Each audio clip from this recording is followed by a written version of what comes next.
सबक नंबर 4 काठ के बौने। पुराने ज़माने की बात है। किसी गांव में एक बढ़ई रहता था। वो बहुत नेक और मेहनती था। रोज़ जंगल जाकर लकड़ियाँ लाता, उनसे घरों में काम आने वाली मुख्तलिफ चीज़ें बनाता, उन्हें हाट बाज़ार में बेचकर अपने घर का खर्च पूरा करता। वो कभी किसी हरे भरे पेड़ को नहीं काटता था। जो सूखे टूटे या आंधी में गिरे पड़े पेड़ मिलते, बस उन्हीं से अपना काम चलाता। बढ़ई को इसी तरह काम करते हुए कई बरस गुजर गए। आसपास के जंगलों के सारे सूखे टूटे पेड़ रफ्ता रफ्ता ख़त्म होते गए। एक दिन ऐसा भी आया जब उसे जंगल में एक भी सूखा या टूटा हुआ पेड़ ना मिला। मजबूर होकर उसने एक हरा भरा दरख्त काटने के लिए कुल्हाड़ी उठाई, लेकिन उसका दिल ना माना। उसने कुल्हाड़ी ज़मीन पर रख दी और सोचने लगा कि क्या करे। लकड़ियाँ नहीं मिलेंगी तो काम कैसे चलेगा, फाकों की नौबत आ जाएगी। उसने फिर कुल्हाड़ी उठाई। यकायक उसे ख्याल आया कि पूरब की तरफ फैले हुए घने जंगल में बहुत सी लकड़ियाँ मिल सकती हैं। मुश्किल ये थी कि उस जंगल में खतरनाक जंगली जानवर थे। इस खौफ से लोग उधर नहीं जाते थे। बढ़ई ने अपने दिल में ठान ली कि वो हरे भरे दरख्त ना काटेगा, चाहे उसे सूखी लकड़ियाँ हासिल करने के लिए खतरनाक जंगल में ही क्यों ना जाना पड़े। ये सोचकर वो पूरब की समत चल पड़ा। बहुत दूर जाने के बाद उसे शीशम का एक दरख्त नजर आया जो आंधी से उखड़कर गिर गया था। बढ़ई ने उसमें से अपने काम की लकड़ियाँ काट लीं और उन्हें लाद कर घर ले आया। घर आकर उसने लकड़ी से एक खूबसूरत पलंग बनाना शुरू किया। पलंग के पाए बनाते वक्त ना जाने उसके दिल में क्या आई कि उसने चारों पायों को बौनों की शक्ल में तराश दिया। जब पलंग बनकर तैयार हुआ तो लोग उसे देखकर अश अश करने लगे। पलंग बहुत खूबसूरत था।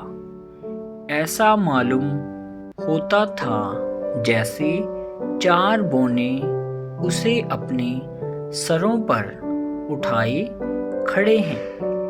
पलंग की शोहरत सुनकर राजा ने उसे खरीद लिया और राजमहल में ले आया।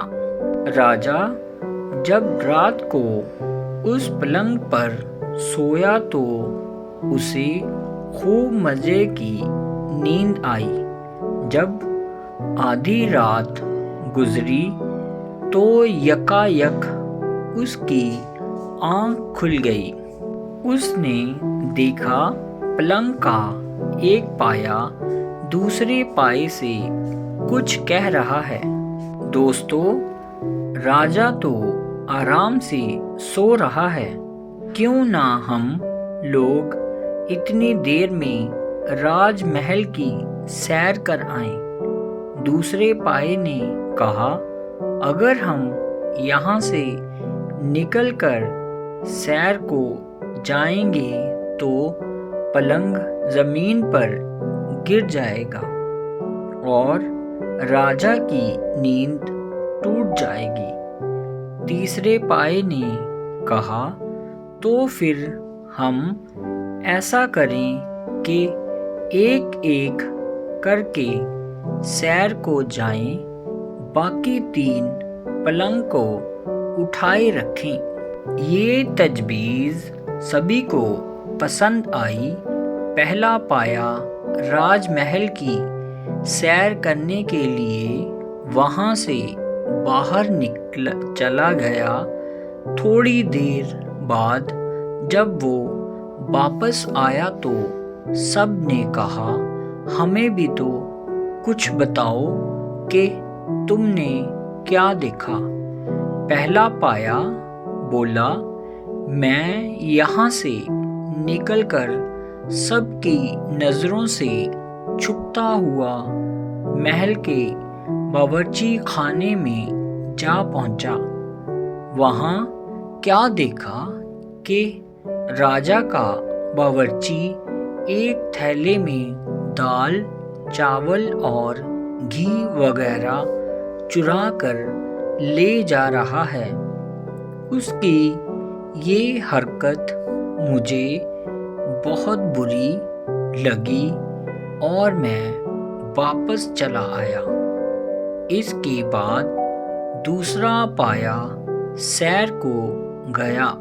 जब वो वापस आया तो सब ने पूछा, बताओ तुमने क्या देखा। वो बोला, मैंने देखा कि राजा का खजांची अशरफियों के तोड़े छुपाकर ले जा रहा है। लगता है राजमहल में लूट मची हुई है। हर आदमी राजा की गफलत का फायदा उठा रहा है। इसके बाद तीसरा पाया बाहर गया, लेकिन बहुत जल्द लौट आया। उसके चेहरे पर घबराहट के आसार देखकर सबने पूछा, बताओ तुमने क्या देखा। वो अपने माथे से पसीना पोंछते हुए बोला, दोस्तों, गजब हो गया। राजमहल में बड़ी साजिश हो रही है। क्या? सबने हैरान होकर पूछा।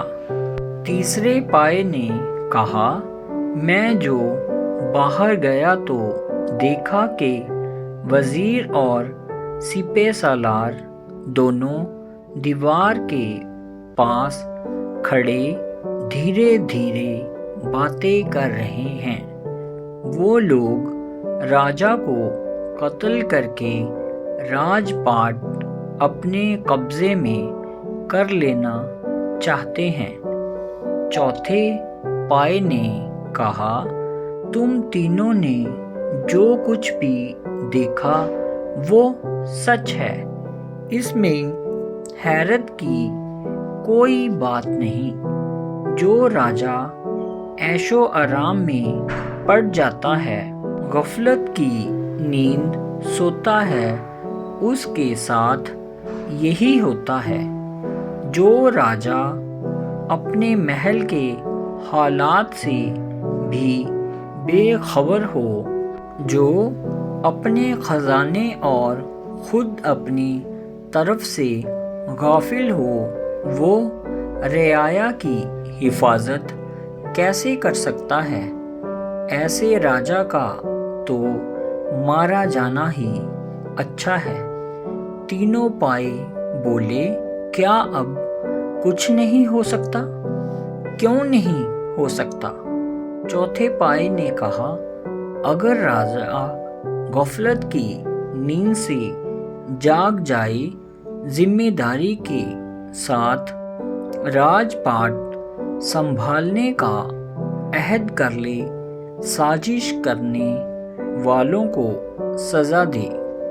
अचानक धम से किसी के पलंग से कूदने की आवाज़ आई। पायों ने देखा कि राजा अपनी तलवार खींचे बाहर जा रहा था।